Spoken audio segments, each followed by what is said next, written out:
today we are here with the first discussion. Uh, we have me, Anchal, Batheja, and Namrata from ELSR, Economics, Law and Social Sciences Review. And joining us today is Anish Gawande. He is the curator of Dara Shikoh Fellowship. He has started the Pink List Initiative. He's a graduate from the Columbia University, and presently he's pursuing his postmaster's degree from Oxford University. So the idea behind this series is to connect law with other disciplines to understand how law interacts with human beings and how it governs its subjects. So given the kind of contributions Anish has made in the area of queer rights and queer politics in India, it will be great to have his insights on this issue and to know what an interaction of a queer activist with law and politics looks like. And it's great to have you, Anish. So to start off, since you've been working so much in the area of queer rights and queer politics, we would like to start off by knowing your ideas. What was the basic idea behind Q Union and Pink List Initiative, and what are the future ideas that you have in mind? So, I think this I've sort of documented a lot in other spaces as well, but Pink List came about predominantly as something that was deeply personal. I think growing up in Bombay, I'd always assumed that it would be impossible to be a part of politics while being queer. I'd always presumed that, coming out would mean leaving the sort of journeys I'd imagined I would undertake in politics, public policy, any form of sort of front-facing, public-facing profession, one that I'd been very keen to pursue.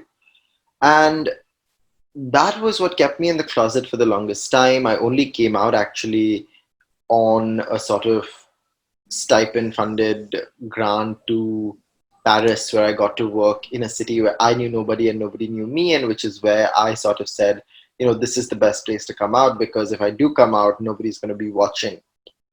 And at the time, it felt like coming out meant the sort of shelving of all of these other plans. So I completed my degree thinking I would be going into academia, going into sort of research, going into other avenues.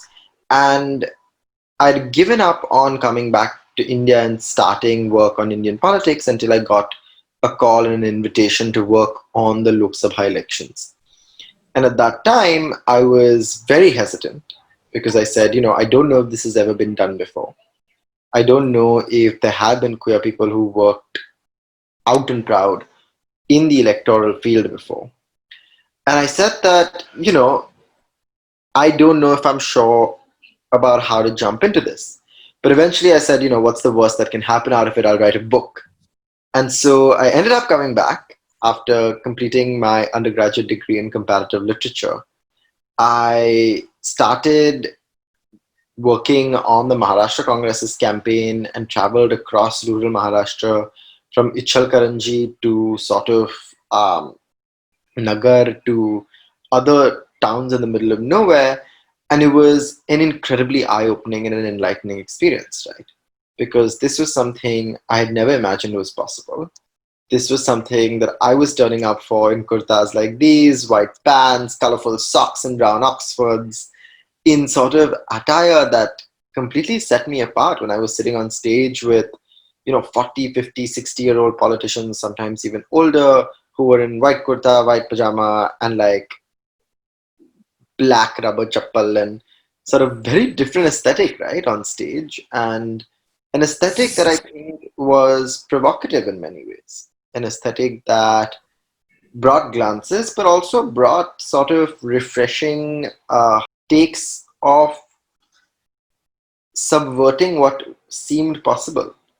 And along the way, as I was sort of pushing boundaries one step at a time, I realized that there were a lot of politicians, right, who were supporting queer rights, who weren't sort of the standard urban elite you'd expect to stand up for LGBTQIA plus equality.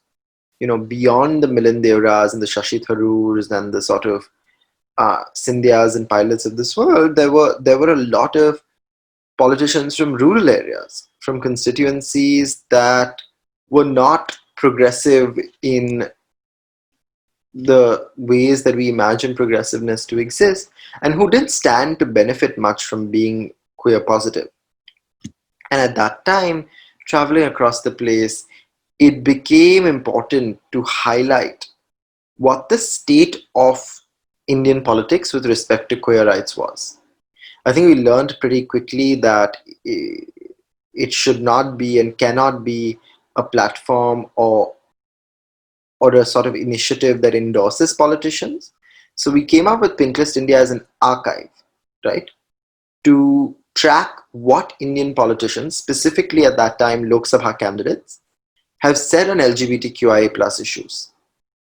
And we said that we're going to find out what our candidates who are going to choose, or who we're going to choose to represent us at the highest decision making body of the country, think about queer issues, right?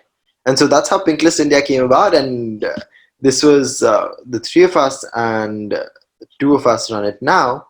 Me and Smriti, who handles our incredible design and sort of comes up with the brilliant ideas how to depict all of this information. And it came about as a Instagram page that has become much more than that today, and it's been an overwhelming journey. So it's been a journey filled with a lot of personal narratives. It's a platform I wished I had when I was growing up, to see that I wasn't alone. It's a platform that I think has developed organically with a lot of critique that has come in from various places, and very valid critique. And I think it's a platform that now has the potential to carry forward conversations around politics and queerness, around the Trans Act, around the abrogation of Article 370, around the pinkwashing of sort of political strifes by the government of the day, and about other measures towards equality that are being undertaken as we speak. So I wanted to ask how much you think the movement for the rights of LGBTQ community has been successful in the legal realm, and to what extent society actually mirror or reflect that success. That's a very interesting question, because success is such a loaded term. I'd say we've achieved some forms of progress. I think, just from the 1994 ABVA, AIDS Bhedbhav Virodhi Andolan petition that was filed in the Delhi High Court against 377, to the 1999 petition that was filed by Nas Foundation, to the sort of success in 2009, the failure in 2013 in the Supreme Court, and then a sort of re-success in 2018 again in the Supreme Court. And amidst this, the landmark 2014 Nalsa judgment, which was a path-breaking judgment despite several flaws in the fight for trans rights, we've seen more progress in the legal realm, I would argue, than we have seen in other spaces. I don't think we've come as far in the political realm. I don't think in politics we've made as much progress. I don't think we've made as much progress in creating institutions that can support young queer people across the country to come out, to find support when their families disown them, to find access to resources on safe sex, or sort of what it means to exist as out and proud in varied environments. I think we made limited progress on the corporate front. A very good friend of mine, Parmesh Shahani, recently wrote a beautiful book called Queeristan on this, and it tracks the journey of queer inclusion in corporate India. And I think, all in all, the legal sphere has been where we've made the most progress. But unfortunately, it's also the sphere that translates the least into lived experience, right? So despite the 377 judgment, despite the Nalsa judgment, we've seen a horrendous act like the Transgender Persons Protection of Rights Act become law. We've seen countless examples of how our institutions have failed to respond to the needs of queer people, especially now during COVID-19, where, queer people have been enormously and disproportionately hit, like all marginalized communities, by the pandemic, where you've gotten lack of access to simple things like food and sanitation, And you've also gotten a gradual sort of lack of access to safe spaces because so many queer people are stuck at home in toxic environments, you know. So while I agree that a lot of our battles, as a young queer person myself, growing up, a lot of the battles were framed as the fight against 377, the fight for marriage equality, XYZ, XYZ. But I want to see this reframed into battles that are the availability of domestic violence helplines in every state in multiple legal languages. The fight for sort of shelter homes, temporary shelter homes for queer kids who have to run away from home. The fight for the sort of access to queer positive sex education for children across the country. The fight for sort of actual reservations for trans people in jobs and education that allow for progress that goes beyond paper. So I think a lot of the fights that we've fought that have been framed in the sort of legal sphere have been fought because the law remains a more progressive, quote unquote, space because of its caste and class privileges. That was a pretty insightful answer. Moving on, we've noticed that the Supreme Court and, in fact, courts in general have stood up for the rights of queer community, whereas the legislative response to the problems which are being faced by the queer community have been mostly underwhelming. We've had the anti-discrimination bill, Tharoor's anti-discrimination bill, be dropped without a deliberation. Then we've had horrendous acts, as you mentioned, like the Transgender Rights Act. So how do you think the queer community in general can garner enough of political capital and lobbying power so that our voices are heard in a better way? Often what is the criticism that is leveled at the queer community and other marginalized communities as well in any cause that you fight for is that, oh, you're speaking to an echo chamber, right? And that you are only speaking to people who already agree with what you believe in. You need to expand yourself and reach out to more people. Now, I fundamentally agree with that. I think the queer sort of rights movement is an echo chamber. I think the Dalit right movement is an echo chamber that's slowly expanding. I think the sort of feminist movement is an echo chamber. I think many of our movements that we lead today are echo chambers, where we only speak to those who already believe in what we believe in as well. Now, I don't think that's a bad thing though, because I think echo chambers also provide for safe spaces. I don't want to be constantly attacked. I don't want to be sort of building my narratives and leading my life within a sort of space that denies me my identity or my right to existence. But what I do think is very, very powerful is when these echo chambers start speaking to each other. So an echo chamber in and of itself might be limited, but when echo chambers start speaking to each other, the voice cannot be sort of suppressed. I'll give you an example of how this plays out in real life, right? I think the queer movement's only way of the only way the queer movement can truly progress in this country is by allying with and becoming a part of other social justice movements that are currently operating. I think a beautiful way in which this played out was during the CA NRC protests, where the issue of trans people excluded by the CA NRC and the issue of human dignity and the right to equality in general became a queer issue. You saw so many queer people on the streets with queers against CA, queers against NRC, take to the roads, right, and take out sort of protests against these two sort of legislative provisions. And there you saw something magical happen, right? You saw this fight for LGBTQIA plus rights get intermingled with the fight against Islamophobia, get intermingled with anti-caste movements. Little later on, you saw the sort of fight for queer rights find an unusual alliance with the environmental rights movement. When Bolsonaro came to India, and Bolsonaro, who's been sort of widely critiqued for his policy on the Amazon, which has led to wide-scale deforestation in Brazil, is also somebody who's a rabid homophobe, who said, if I see two men kiss on the street, I will go and sort of beat them up, right? And when Bolsonaro became our chief guest for Republic Day, a shame and a blot upon the history of this country's welcoming of foreign leaders and the commitments that we stand for, you saw queer people and environmental rights activists in Bombay come together, those who had fought for RA, those who had fought for other sort of movements against the coastal road, for instance, and those who had fought for queer rights. And you had a slogan that was very interesting come up, which was RA Amazon queer ladai, fascist bhai bhai, you know?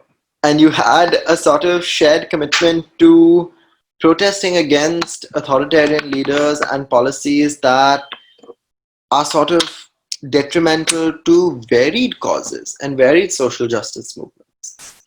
And that's where I think this movement is headed. That's where I think the fight for queer rights is headed. That's where I think it's going to find most success.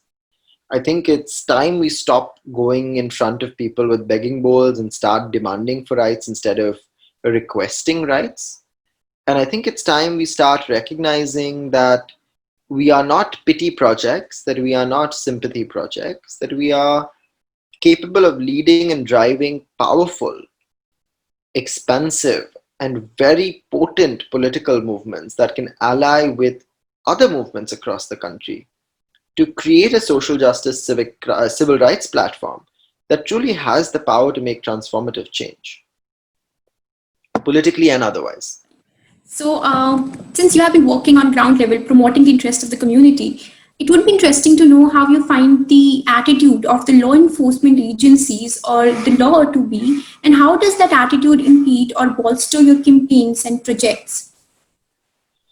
It's very interesting. I think for me, I'll give you an example. So during this sort of Mumbai Pride sedition case incident, I was making trips to the Azad Maidan police station in Bombay.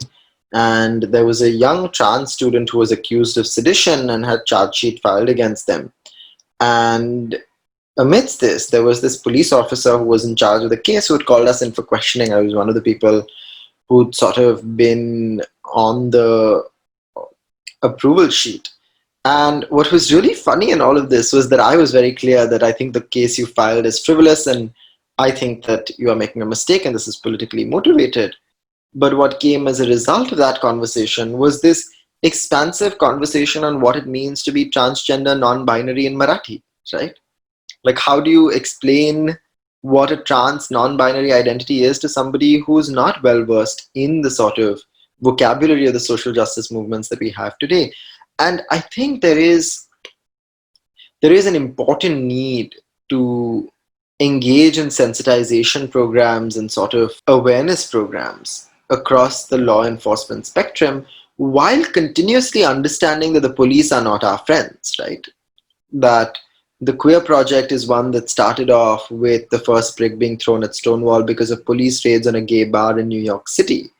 And that the history of the queer movement is a history of resistance against police brutality, against incarceration, against the police state itself. And so while we call for the dismantling of the police and the dismantling of police institutions that continue to inflict violence upon communities that are marginalized, we must remember that in the short term, self-preservation requires the creation of and the sustenance of sensitization programs and a sort of engagement with law enforcement without a worshipping or deification of law enforcement. It's not that I won't engage with the police at all, I won't sort of interact with the police at all. Queer lives across the board have had to engage with law enforcement because it is a privilege to say that I will not interact with the police, right? Especially when so many queer bodies are dependent on and making a living from sort of professions that do have the highest engagement with the police. Sex work, street work, other professions that are continuously harassed by, work in conjunction with, and have very strange dynamics with law enforcement. So there's definitely a need to sensitize law enforcement because in the short term, at least, we're not going to be able to pretend that law enforcement doesn't exist. At the same time, it's important to acknowledge that we want to move beyond the police. As far as what the situation of law enforcement right now is, absolutely horrid. People are still getting arrested on 377 charges for sodomy when it has been struck down. trans people are still getting penalized for merely existing. And we have to recognize the fact that the law of the land does not operate the same way in every single region and for every single person. That we assume that after a Supreme Court verdict or after a sort of High Court verdict or after strictures placed down by the government of the day, you will see change happen. But that's not that quick, and that's not necessarily always true, you know. And queer people, like others, continue to suffer the brunt and bear the brunt of the violence of law enforcement agencies, as under trials who don't get a court date in time, as individuals who are often denied bail on frivolous grounds, as sort of members of a community that is consistently ridiculed, stigmatized, and persecuted by the police and other agencies. So I think it's definitely a challenge that continues, and law enforcement remains a problem in the sort of spheres we operate in today. Okay. So if we look at the structure of the queer community itself, there are some marginalized communities within the marginalized community. Let's say the communities with limited power capital, example being intersex people. So the queer movement and the voices in the movement have been dominated by ideas like the marriage project, etc., Guru Swami's and Kaju's marriage project and all. So in such a scenario, how do you think we can accumulate power capital for those communities that have been excluded within the queer community? So, you know, this is a very, very interesting space to work within, right? I think, I think there is a need to shed this idea that the queer movement is a singular entity, right? I don't think it operates as a singular entity.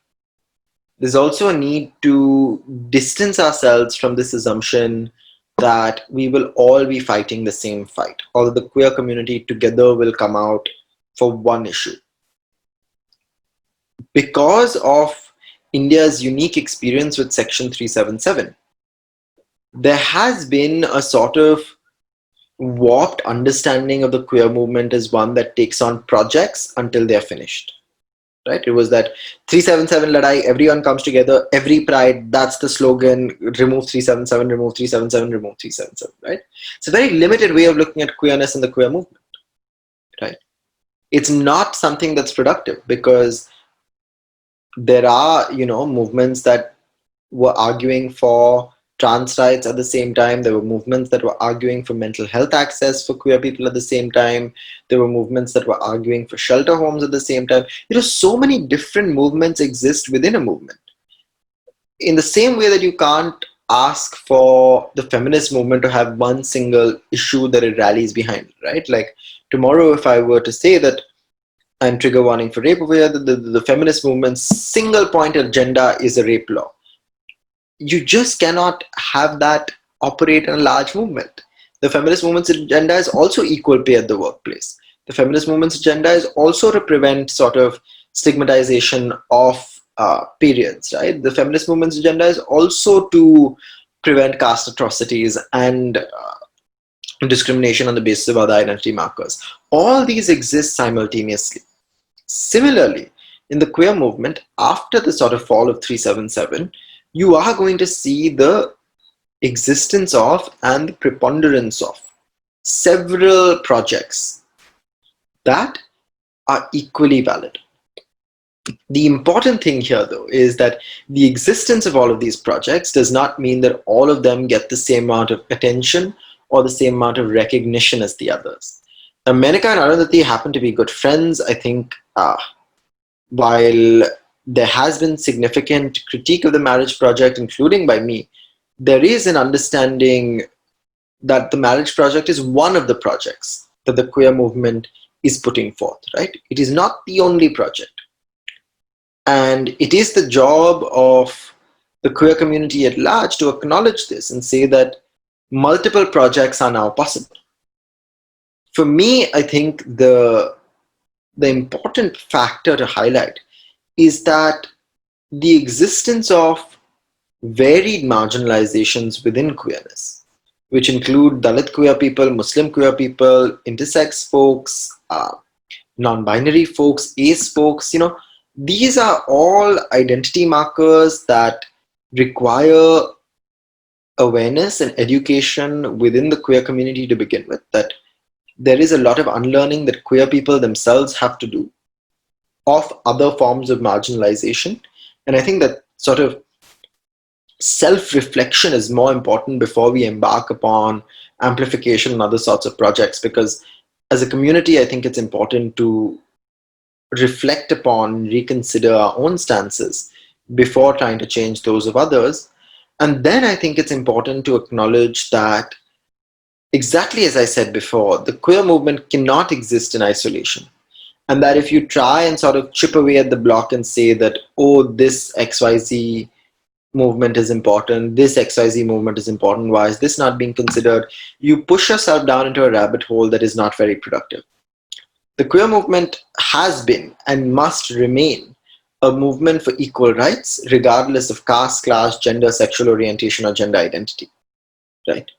And it's a movement that must ally itself with other movements that fight for self-determination, that fight against hate, that fight against discrimination.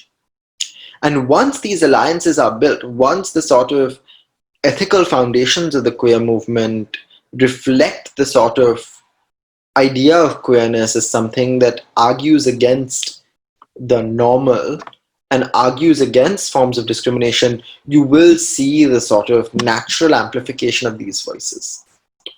I think imagining that this sort of Instagram amplification almost of marginalized voices is something that is a sustainable strategy is flawed. Like, it's not as easy as putting up a story about intersex people on your Instagram, right? Which is, I think, what has been understood as and accepted as the definition of amplification in the spaces we inhabit today.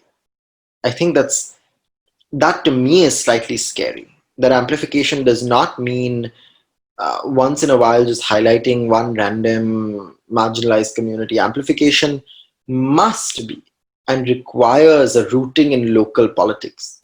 It requires the creation of and the sustenance of local communities. It requires and thrives on the commitment to building grassroots movements, right? And that's when you see these sort of barriers breaking down at this sort of large scale influencer generation. There simply is no scope for me personally for any form of justice to truly be delivered, or for any form of amplification to truly take place. I think we need to build our own communities, and then these communities need to start talking to each other. Imagining that there can be a national queer movement or an international queer movement is playing into these flawed notions of the nation state and these ideas of representation that don't really work. Anish, like from what you said right now, how we can make the movement more inclusive, like because definitely there are issues that are not even talked about. There are the movement, as Archel pointed out, is still largely dominated by a few dominant voices. There is erasure of identities within the movement. So, and even the instrumental changes which have taken place after the Supreme Court verdict have been very gradual. I mean, recent, just it was, I guess it was yesterday and or on Friday, the UP government made changes in the language of the Revenue Act, and so the changes which are taking place are very gradual. So, how you think we can speed up the process and at the same time make the movement more inclusive? I think one is that acknowledging again that there are multiple projects that operate as part of this movement.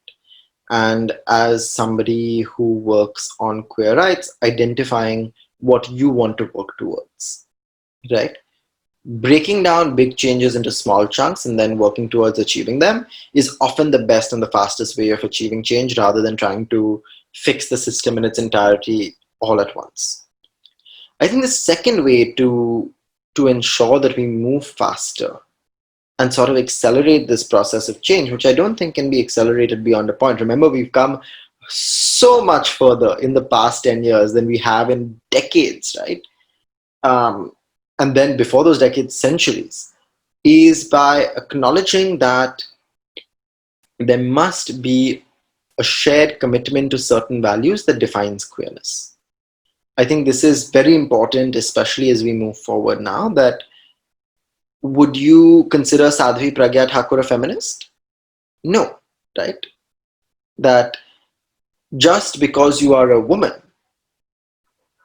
does not make you a feminist, right? Like the fact that you're a woman does not make you a feminist. Similarly, the fact that you are lesbian, gay, bisexual, transgender, queer, intersex, or asexual, or any other identity does not inherently make you part of the queer movement, is something that we have to recognize. That what are the shared values? What are the shared commitments to equality? What are the principles that we all must believe in to be sort of part of this movement is something that needs to be built upon. Now the queer movement is expanding. You know, earlier when there were such few people who were out, earlier when you barely had anyone out of the closet, when you had such few queer people who could be representatives of the queer movement was defined as anybody who's queer. I think today we're going to move towards a queer movement that requires whether you're queer plus whether you believe in these shared ideals, right? And I think finally what is incredibly important is to undo the shackles that we've put ourselves in, right? And stop buying into this lie that we've told ourselves time and again, that the British got in homophobia and transphobia, or that India was like a heaven for sexual and gender minorities before colonization, because it's a project that is dangerously close to like a Make India Great Again form of Make America Great Again movement, that is a sort of erasure of history and a romanticization of the past, right? Let us acknowledge that any movement for social justice, any movement for the rights of several communities operates on a scale of progression that is not linear, right? That you can't compare today to 5,000 years ago, you can't compare to 300 years today to 300 years ago, and you cannot most certainly say that any part of the world was a sort of safe space for queer people at any point in history, right? The very fact is that queerness is a rejection of the normal, that queerness has always existed in opposition to the normal, that queerness has always been persecuted and marginalized, and that the fight for queer dignity and queer identity is one that sort of goes beyond colonization and goes beyond these other revivalist projects, right? Two reasons that's important is because that allows us to challenge things like the Transgender Persons Protection of Rights Act, which I call Should They See Transphobia, right? That this is an act passed by Indian lawmakers elected by Indian people in a country that became independent 75 years ago, right? You cannot blame the British for it. You cannot blame colonization for it. You cannot blame Mughal rule for it, right? It's one that's passed by the same people who we were told are the most inclusive, most accepting people on this planet, right? So when we acknowledge that our fight is and has always been against mainstream repression of queerness, when we acknowledge that we cannot be part of these silly revivalist projects that only seek to use queer bodies for narrow political gains, because remember that queer people were accepted before British colonization, quickly becomes queer people were accepted before Mughal rule, and then quickly becomes a sort of Islamophobic argument that's used to say all Muslims are homophobic, right? So we need to reject these revivalist projects and accept that queerness has always existed, but has always also been prosecuted and persecuted, regardless of what time and space you see in history. And understanding the history of queerness as a history of persecution, as a history of fighting for rights, is one that will enable us to like shed this false sense of complacency that now the Brits are gone, 377 is gone, their law is gone, we're going to be like queer heaven, right?